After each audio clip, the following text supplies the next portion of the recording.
est-ce que toi aussi, tu as déjà eu des moments où tu as tout donné pour un prospect? Genre, t'étais sur tous les fronts. Tu as donné sans compter ton temps, ton énergie, ton cœur, tes propals et tes 100 conseils gratuits et que la personne t'a tout pompé. Sans signer, et pour te remercier, t'as dit « Merci encore pour tous les efforts, mais on n'a vraiment pas de budget cette année. » C'est bien d'eux dont je veux parler, ceux qui prennent tout sans hésiter et rechignent toujours à donner en retour. Ceux qui te disent ah, « Prochaine fois, c'est pour moi » depuis environ 5 ans. Mais attendez, parce que le pire est à venir. Quand c'est l'entreprise qui s'y met, là, mes amis, on est mal. Vous êtes prêts? Alors, avec mon sujet du jour, on va parler récompense. Et pour ça, je vous invite à un célèbre jeu. Bienvenue dans Qui veut gagner l'innovation? Le seul jeu où la mauvaise réponse vous coûte bien plus cher que le prix à gagner. Allez, on attaque direct. Première question. Pourquoi, à votre avis, un collaborateur plein de bonnes idées est heureux de participer à un programme d'innovation? Réponse A. Parce qu'on lui a offert un tote bag en coton bio avec le logo de la boîte. Réponse B.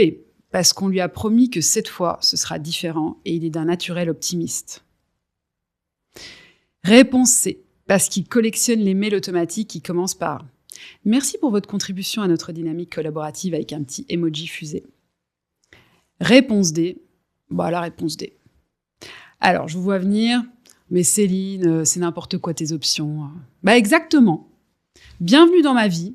Vous avez déjà compris, je vais encore balancer un peu. Oui, parce que comme d'hab, je suis souvent en coulisses pour voir le prime time planté en direct et qu'encore une fois, comme j'aime à le dire, le but, c'est de voir que derrière chaque plantage, il y a aussi des petites pépites d'échecs qu'on peut polir pour nous faire des diamants. Bon alors, le suspense est à son comble. C'est le moment où il ne faut pas se tromper car tout le monde retient son souffle. Quelqu'un dans le public murmure « Prends l'appel à un ami ». Et c'est bien joué, parce que c'est moi l'ami aujourd'hui. Et je suis là pour vous éviter de perdre gros. Et si vous jouez les radins, je vous préviens, un jeu sans lot est souvent un jeu sans gagnant. Et ça finit presque toujours en « vous êtes le maillon faible ». Au revoir. Allez, respirez un bon coup, les jeux sont faits. Je vous explique. Quand on conçoit un programme d'innovation, souvent, ce que je vois, c'est que les gens sont tout foufous, aussi excités que mon mec un soir de classico et totalement conquis par les perspectives incroyables qui s'offrent à eux. Ils se disent qu'ils vont repartir avec le gros lot. De l'innovation à tire-larigot, des collaborateurs hyper engagés qui sont surmotivés à l'idée de participer, et eux, en tant qu'entreprise, qui se contentent de récolter les gains sans trop forcer. Le rêve, quoi. Et c'est vrai, c'est pas moi qui vais vous dire le contraire. Avec les bonnes cartes en main, une gouvernance qui joue le jeu, une équipe d'animation qui est au taquet, une com qui claque, il y a de vraies chances que ça marche. Le jackpot, donc? Attendez, pas si vite. Parce que les entreprises oublient souvent une chose qui n'est pas vraiment anodine. Quel levier de reconnaissance activer? Autrement dit, quand eux gagnent gros, que gagnent leurs candidats? Et si l'entreprise avait un trait toxique, ce serait clairement celui-là. Celui de penser que travailler entre ces murs est déjà une récompense en soi. Sauf que le salaire que tu proposes à tes collaborateurs, c'est pour faire leur job, pas pour faire plus. Ils rémunèrent le poste, pas la passion, pas l'audace, pas l'envie de faire mieux que ce qu'on lui demande. Et ouais, sorry les gars, désolé de casser l'ambiance, mais le salaire émotionnel ne rembourse pas encore le crédit IMO. Et là, vous vous dites, non mais évidemment qu'il faut récompenser quand même. On va prévoir des choses, Céline. On est des gens bien. Mais je suis au regret de vous dire que parfois, en récompensant, c'est pire. Ça nous emmène directement à la mauvaise réponse numéro 1.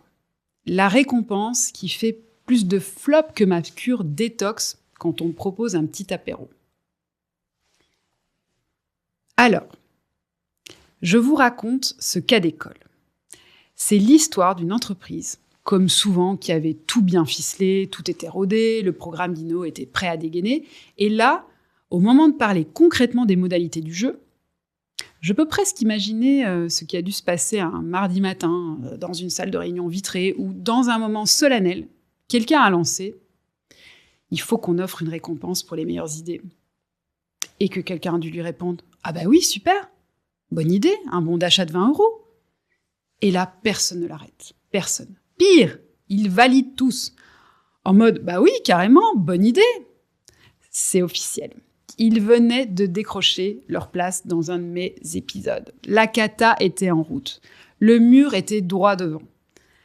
Alors, entre ne pas tout miser sur l'argent pour valoriser ses collaborateurs et filer de l'argent de poche symbolique avec l'enthousiasme d'un tonton radin à Noël, il y a quand même un monde. 20 €, c'est à peine de quoi s'acheter un livre de développement personnel à la mode du type croire en soi sur Amazon et se demander si on sera là lundi matin ou si on quitte tout pour devenir potière dans le Luberon. Parce qu'en voulant récompenser, mais avec un truc plus rikiki que mon budget après les soldes, on finit surtout par dénigrer sans s'en rendre compte. Alors quand on réfléchit au sujet en se demandant vraiment quelles sont les réponses à la question, combien vaut vraiment une idée ? Ça nous permet en réalité déjà de squeezer un paquet de mauvais choix, comme pas un mug, pas un tote bag, et pas un je t'offre un café, évidemment, pas 20 €. Mais du coup, ça vaut quoi ? Si on mettait un prix réel et pas juste symbolique, ou pas juste parce qu'on doit le faire sur l'audace, sur le fait d'oser, sur la création d'un truc nouveau, combien vaudrait une idée ? Un bon d'achat ? Ou toute une culture à repenser ? Allez, comme vous avez utilisé votre appel à un ami et que c'est tombé sur moi, je vais vous donner tous mes jokers d'un coup. C'est cadeau. Déjà, pour déterminer les vraies raisons qui nous font avoir envie d'avoir envie, comme disait le philosophe contemporain Johnny Hallyday, paix à son âme, nous, on a une référence qui nous a permis de comprendre pas mal de trucs. C'est le livre Le bug humain de Sébastien Boller. Le mec t'y explique un truc hyper simple. Si on fait des trucs complètement absurdes parfois, genre scroller sur Instagram jusqu'à se dissoudre les pupilles, bouffer des Haribo compulsivement devant Netflix ou acheter des trucs dont on n'a absolument pas besoin sur Amazon à 2h du mat', c'est pas parce qu'on est bête, c'est parce qu'on a un petit machin dans le cerveau qui s'appelle le striatum et qui adore le plaisir instantané. C'est comme notre petite junkie intérieure et apparemment, on est câblé pour chercher 5 trucs. Manger, se reproduire, dominer, s'informer et surtout pas trop se fatiguer. Voilà, toute l'humanité résumée en 5 boutons, comme une petite machine à sous un peu vicieuse et flemmarde, n'ayons pas peur des mots. Alors quand on sait ça, comment on active vraiment la motivation en entreprise ? Pour nous, il y a 4 grands leviers. 4 trucs qui nous font bouger parce qu'ils vont titiller notre striatum. Prenez des notes, voici donc les bonnes réponses. Le premier levier, c'est la gloire. Oui, parce que qui n'a jamais imaginé le discours poignant qu'il ferait une nuit d'insomnie si un jour il se voyait remettre un Oscar. Je parie qu'on s'est tous déjà vu presque comme si on y était, la main sur le cœur, arracher des larmes d'émotion à tout le public dans une robe satinée et un ventre plat. Bon, ok, c'est peut-être juste dans ma vision à moi. Oui, parce qu'au fond, nous, dans notre vraie vie et surtout en entreprise, on est rarement félicité, glorifié ou récompensé pour notre implication. Et ce petit fantasme reste un rêve inavoué que l'on caresse secrètement entre 2h et 4h du mat'. Et puis on se lève les yeux rouges et les cernes creusées pour reprendre notre quotidien où il y a plus de chances de recevoir juste un mail avec « Bravo à tous !» un objet. Et en plus, c'est censé suffire à nourrir notre ego pendant 2 ans. Alors oui, on va te dire, ce n'est pas pour la gloire. Mais la vérité, c'est que si, un peu quand même. Pour certains, c'est ça qui va être le kiff absolu. La reconnaissance, la vraie, la consécration, les awards bien lustrés qui vont trôner sur leur cheminée. Mais attention, faut que ça soit sincère et significatif. On veut des paillettes et du tapis rouge. Le deuxième levier, c'est ce que j'appelle le club des élus. Pour celui-là, rappelle-toi un petit peu ce petit frisson délicieux que tu as pu ressentir en disant à quelqu'un « Ah, bah tu savais pas ?» suivi d'un micro-sourire en coin que tu réprimes mal parce qu'au fond, tu es en train de kiffer grave ton petit moment de pouvoir. Il faut le dire, on adore tous être du bon côté de la barrière. Celle où il y a les infos chaudes, l'accès backstage, le truc que les autres découvriront dans 3 semaines quand ce sera déjà has-been.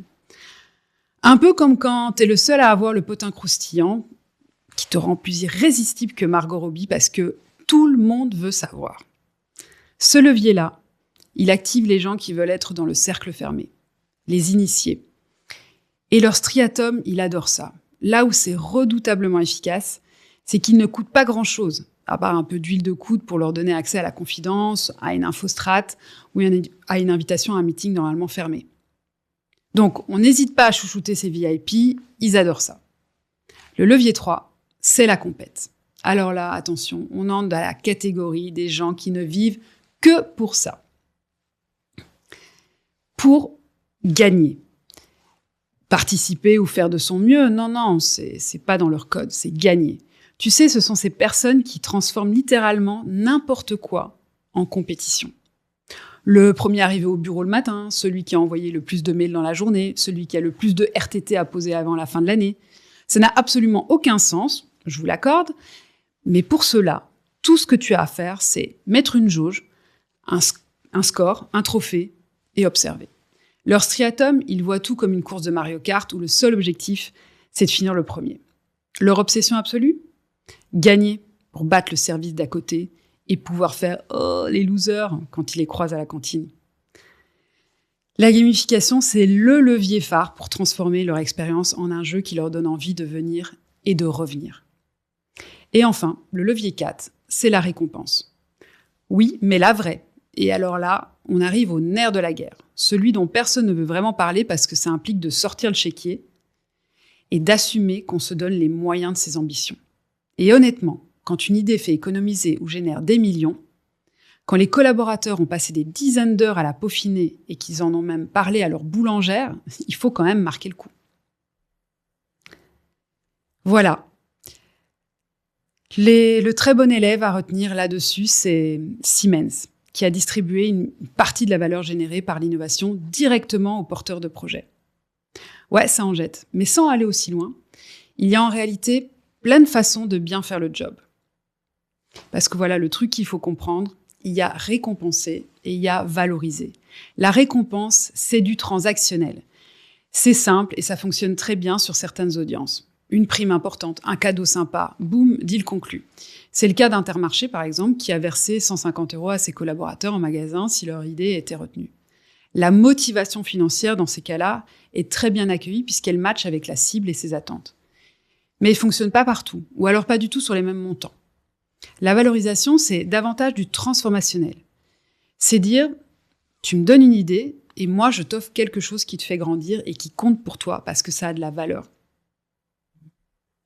Et là où ça devient intéressant, et c'est ce que je vais observer sur le terrain ces dernières années, c'est ce qui crée vraiment l'effet waouh, c'est quand on combine les deux.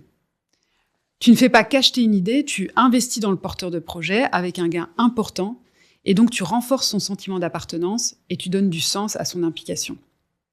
C'est le cas par exemple des récompenses comme des Learning Expeditions, des billets à un événement top niveau, des formations hyper impactantes. Bon, voilà, je crois qu'avec ce petit coup de pouce, vous êtes enfin prêt à buzzer et prêt à remporter le grand game de l'INO. Parce que l'intelligence collective, c'est pas juste un moyen de gratter du génie pas cher, c'est censé être du win-win et pas juste distribuer des merci champions, t'es un crack. Le vrai secret derrière à retenir, c'est qu'une idée, elle vaut quelque chose pour tout le monde. La question à 1 million à se poser, c'est donc comment peut-on créer un programme qui vient servir non pas un processus d'idéation, mais toute une culture d'innovation qui fonctionne et qui vit en interne. Et ça va dépendre de vos enjeux et de votre contexte, mais aussi de votre cible. Et c'est mon dernier mot, Jean-Pierre. Alors, sérieusement, investissez. L'innovation ne fonctionne pas comme une machine à sous où tu gagnes à tous les coups sans avoir inséré aucune pièce au départ. C'est une dynamique humaine, avant tout, qui a besoin qu'on mise un peu sur elle au démarrage. Alors, si vous initiez un programme qui ressemble à une pub Apple en mode « Osons rêver ensemble » avec lumière blanche, musique qui fait monter l'alarme et gens qui regardent à l'horizon avec un air inspiré et que vous proposez des récompenses dignes d'une tombola de kermesse en Meurthe-et-Moselle, autant être honnête, on n'est plus dans The Voice en prime time. On est dans le karaoké de fin de soirée au PMU du coin. Les lacs du Connemara font la caisse pour la 6e fois. Et collègues déjà très bourrés pour articuler. Pour conclure, moralité. L'engagement, ça ne se paye pas en applaudissements. Donc si vous voulez que vos collaborateurs se dépassent, donnez autre chose en retour que du love et du « on est ensemble ». C'est déjà la fin de l'épisode, mais pas de l'histoire. Rendez-vous très bientôt pour une prochaine chronique où on secoue les certitudes, on agite les belles idées et on rit, parfois un peu quand ça pique. Inno Off the Record, les chroniques officieuses de l'innovation.